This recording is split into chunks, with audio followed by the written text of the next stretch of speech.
अब इस नए नियम के तहत ऐसा करने की जरूरत नहीं है, लेकिन इसके लिए सदस्य को निकासी का कारण बताना अनिवार्य है, बताना ही पड़ेगा। ईपीएफओ 3.0 में बड़ा बदलाव हुआ है। अब 75% ही नहीं, कुछ हालातों में पीएफ का पैसा निकाला जा सकता है, वो भी पूरा। वो हालात कौन से हैं? ईपीएफओ अपने सदस्यों के लिए कई नई और आसान सुविधाएं लाने की तैयारी में जुटा हुआ है। इनमें सबसे ज्यादा चर्चा उस घोषणा की हो रही है जिसमें ईपीएफ खाता धारकों को अपनी पीएफ बैलेंस का 75% तक हिस्सा कभी भी तुरंत निकालने की अनुमति दी गई है। हालांकि इस घोषणा के बाद कई लोगों के जहन में सवाल उठ रहा है कि क्या पहले की तरह 100% पीएफ निकासी की सुविधा अब भी जारी रहेगी या फिर नहीं।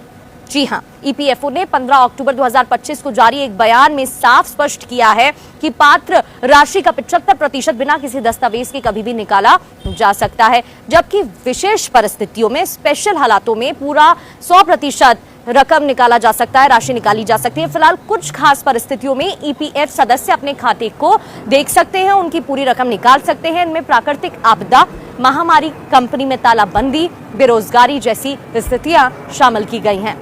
लेकिन इसके लिए सदस्य को निकासी का कारण बताना अनिवार्य है, बताना ही पड़ेगा। जो श्रमिक भाई इस चैनल को सब्सक्राइब किए उनको धन्यवाद। जो श्रमिक भाई अभी तक सब्सक्राइब नहीं किए हैं उनसे रिक्वेस्ट है कि आप सब्सक्राइब करें, बेल आइकन दबाएं, जो कि सही टाइम पे आपको सही न्यूज़ जो है मिलता रहेगा। और संबंधित दस्तावेज भी जमा करने होंगे। कई बार दावे इसलिए खारिज हो जाते हैं क्योंकि दिया गया कारण ईपीएफओ की स्वीकृत श्रेणियों में आता ही नहीं है।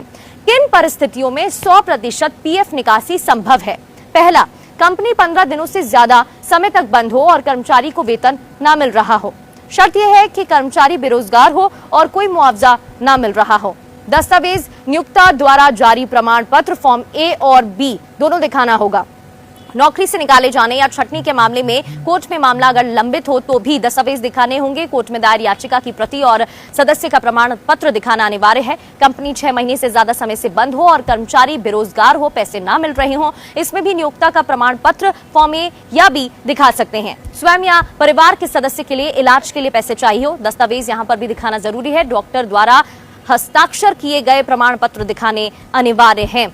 नया कानून क्या है? ईपीएफओ 3.0 का सबसे बड़ा बदलाव यह है कि ऊपर बताई गई विशेष परिस्थितियों में अब सदस्य को निकासी का कारण बताने की जरूरत नहीं होती है। 13 अक्टूबर 2025 में अधिसूचना के अनुसार पहले विशेष परिस्थितियों में आंशिक निकासी के लिए सदस्य को प्राकृतिक आपदा, बेरोजगारी, महामारी, कंपनी बंद होने जैसी स्थितियों में ही पैसे दिए जा सकते हैं, जिनके बारे में मैंने अभी जिक्र किया। लेकिन अब इस नए नियम के तहत ऐसा करने की जरूरत नहीं है, बल्कि पैसा आराम से मिल सकता है।